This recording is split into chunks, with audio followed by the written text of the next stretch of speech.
The loud noise of pots and pans woke me up suddenly. I sat up in bed, my heart racing. Mark was already out of bed, and his side of the bed felt cold. I felt a familiar dread as I heard my mother-in-law's voice coming from the kitchen. "Mark, you should have married someone better," Eleanor said in a mean tone as I quietly moved closer, holding my breath. Even after 25 years of hearing her put me down, her words still hurt. I hoped Mark would finally stand up for me, but he stayed quiet, like always. I walked into the kitchen, trying to be brave. "Good morning, Eleanor." She turned around quickly, giving me a mean look. "Oh, look who finally decided to join us," she said sarcastically. Before I could say anything, she started complaining about how I keep the house. She criticized everything from the dish towels to how I load the dishwasher. Mark kept busy with his coffee, avoiding my eyes, even though I was silently asking for his support. "You know, Mark, if you had listened to me years ago, you could have married a woman who knows how to manage a home properly," Eleanor continued with a voice full of disdain. I felt my face turn red with embarrassment and anger. "Why didn't you defend me?" I asked Mark, my voice shaking. "Do you agree with her?" He looked down at the floor, shifting his feet nervously. "Mom, that's enough," he mumbled, but his weak attempt to stop her only seemed to make her bolder.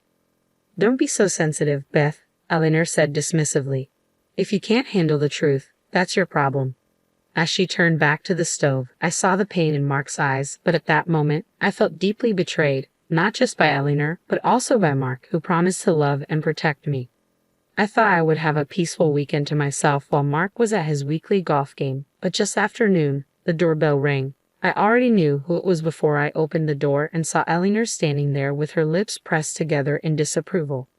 "Well, aren't you going to invite us in?" she demanded, gesturing to her husband Gerald, who was standing behind her as usual. I forced a smile. "Of course, come in." They walked past me into the living room, and Eleanor looked around the room as if she were checking for dust. "I decided we should have a family lunch today," she announced, settling in on the couch. My heart sank. So much for a relaxing day off. "That's nice," I said through gritted teeth as I went to the kitchen to make something quickly. Eleanor's voice came from the other room.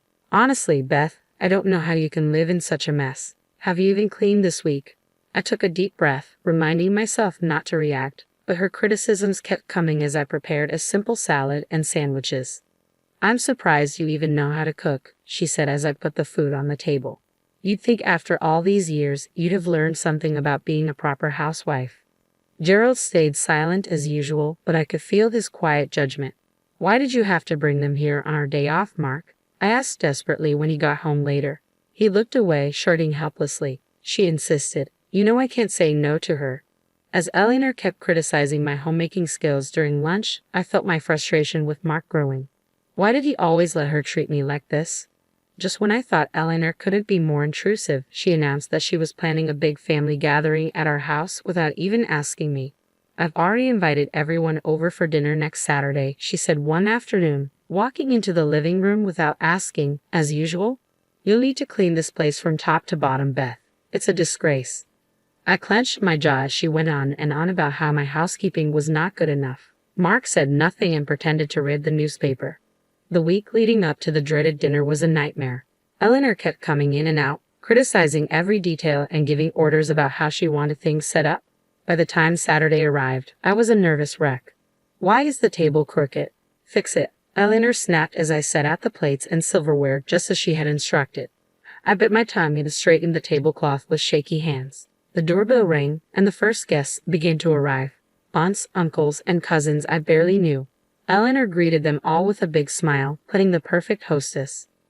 "Doesn't Beth's home look lovely?" she said to my aunt. "She's worked so hard to get it ready for us." My face burned with embarrassment as the backhanded compliments continued throughout the evening.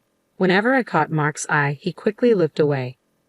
After dessert, Eleanor started clearing plates from the table. "Honestly, Beth, I don't know how you managed this meal. The potatoes were so bland."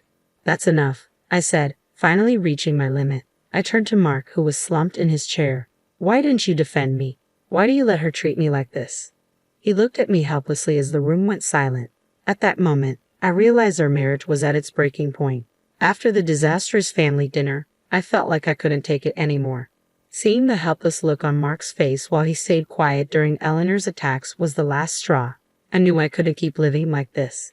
The next day, I called my best friend Linda. She has known me since we were kids and is always brutally honest, even when I don't want to hear it. "You have to get out of that toxic situation, Beth," Linda said firmly after I told her about Eleanor's latest insults. "Mark is too weak to stand up to her, and she'll never change." I took a deep breath. I know, but how can I just walk away from my marriage? "Sometimes walking away is the only way to save yourself," Linda replied. "You've given Mark more than enough chances to put his mother in her place. It's clear he's chosen her over you." Her words hurt, but I knew she was right. As much as I loved Mark, I couldn't keep exposing myself to Eleanor's cruelty and his unwillingness to act. Over the next few weeks, I started pulling away from Mark and focusing on my own life.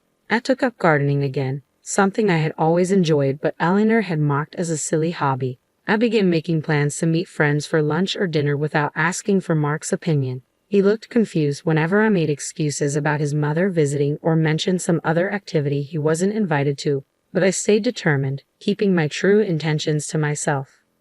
A sense of determination grew inside me. I was done being a doormat for Eleanor, for Mark, for anyone. I deserved happiness, respect, and the freedom to live on my own terms. And that's exactly what I was going to do. With newfound resolve, I began taking steps to become independent. I opened a separate bank account and started putting a portion of my paycheck into it each month, keeping it a closely guarded secret from Mark and his parents. Whenever Eleanor would make another unannounced visit, I stayed polite but distant, no longer doing everything she wanted. If she criticized my housekeeping, I just shrugged it off. Her comments no longer hurt me. "What's gotten into you lately?" Mark asked one evening, his brow furrowed with concern. "You've been so different." I forced a smile. "Just reevaluating some things, that's all." I didn't explain any further. The more I pulled away, the more strained our interactions became. Mark seemed completely confused by my sudden aloofness. The once passive wife he knew slowly disappearing before his eyes. Good, I thought. Let him wonder. Let him realize I'm no longer the doormat he allowed his mother to walk all over. In truth, my mind was focused on bigger plans, finding a way to finally break free from Eleanor's toxic grip once and for all. With each paycheck I saved, that future came closer. I knew it would devastate Mark when I finally told him my plans. A part of me still loved him and hoped he might eventually find the strength to stand up to his mother himself. But I couldn't keep hoping for something that might never happen. I had to do this for myself. My new mantra became independence at any cost. The road ahead would be difficult, but I was determined to walk it alone if I had to. No more settling, no more suffering in silence. It was time to put myself first. With each paycheck I squirreled away, my secret savings account grew larger and eventually, it was enough to make my long-awaited move. One afternoon, I slipped out and met with a realtor, explaining that I needed to buy a small home just for myself. She showed me a cozy little bungalow, perfect for a fresh start. I put in an offer that day, using only my name on the paperwork. A few weeks later, the house was officially mine, a space where I could finally breathe, free from Eleanor's toxic presence. But I knew keeping it a secret was only delaying the inevitable explosion. That night at dinner, I could barely look at Mark without thinking about the news I was about to share. Eleanor prattled on as usual, criticizing everything from the meal to how I'd set the table. "Enough," I said firmly, setting down my fork. "I have an announcement." Eleanor raised an eyebrow but stopped talking. Mark looked at me with a puzzled expression. Taking a deep breath, I met his confused gaze. "I've bought a house just for me. I'm moving out." The words hung in the air as Eleanor's face twisted in anger. "You ungrateful little, how dare you make decisions like that without consulting me?" she yelled. "That's just it, Eleanor," I replied calmly. "It's my decision, not yours. I don't need your permission or approval." Mark seemed to shrink in his chair as his mother continued her tirade. I waited for him to speak up, to defend me like he never had before, but he stayed silent and sullen as always. In that moment, I felt both liberated and heartbroken. Leaving was the right choice, yet Mark's passivity showed how little he valued me after all these years. "Mother, stop," he finally mumbled. "Beth deserves her peace." After I announced my decision to leave, an uneasy silence fell over the house. Eleanor had stormed off in anger, as I expected, but it was Mark's lack of reaction that hurt me the most. He sat there with his shoulders slumped, unable to look at me, as if I had just blindsided him instead of standing up for myself after years of torment. "Well?" I asked when the silence dragged on. You've had plenty of chances to defend me against your mother's cruelty. What are you going to do? Mark opened his mouth, then closed it again. I could almost see the struggle within him, a lifelong tug of war between his controlling mother and his desire to please everyone.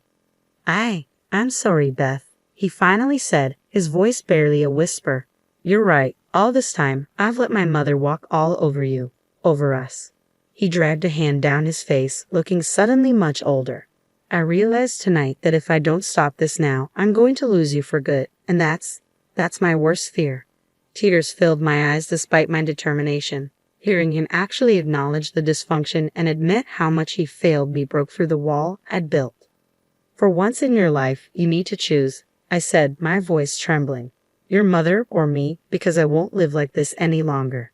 Mark's jaw tightened, and I saw a flicker of determination I hadn't seen in years. I choose you, he stated firmly. I'm done with my parents' toxicity. If they can't respect my life with you, then I'm done trying to please them. In that moment, I felt a glimmer of hope that maybe, just maybe, Mark could find the strength to prioritize me in our marriage. But I knew this was just the first of many challenges we have to face. After Mark declared he was choosing me over his toxic parents, I felt a bit hopeful about our marriage. But I knew rebuilding trust wouldn't happen overnight. We had years of hurt and dysfunction to work through. In the days that followed, Mark seemed more confident in his decision. He stopped taking Elin's calls and ignored her increasingly angry voicemails demanding explanations. I finally feel free, he admitted one evening over dinner, like a weight has been lifted off my shoulders. I smiled cautiously, still afraid to get my hopes up too much. I'm glad you're seeing things clearly now, but you know your mother won't give up easily. Sure enough, within a week, Elin showed up unannounced, banging angrily on the door. Mark, you can't shut me out like this. We're family. To my surprise, Mark didn't even flinch. He just pulled aside the curtains to reveal her red, angry face and then turned his back. I think you should leave, Mother, he said calmly. Beth and I have made our decision. Elin continued to shout and argue, but Mark stayed firm. I could see the anger in Elin's eyes as she realized she had finally lost her control over her son. After Elin stormed off, Mark turned to me with a sheepish smile. I should have done that years ago. I'm sorry it took me so long to put you first, Beth. Tears welled up in my eyes as I looked at the newly confident man before me, so different from the passive person he had been. I'm just glad you finally saw the light, I said, pulling him into a hug. It would take time to fully regain my trust, but in that moment, I felt a deep sense of hope for our future. A future for just the two of us, finally free from Elin's toxic influence.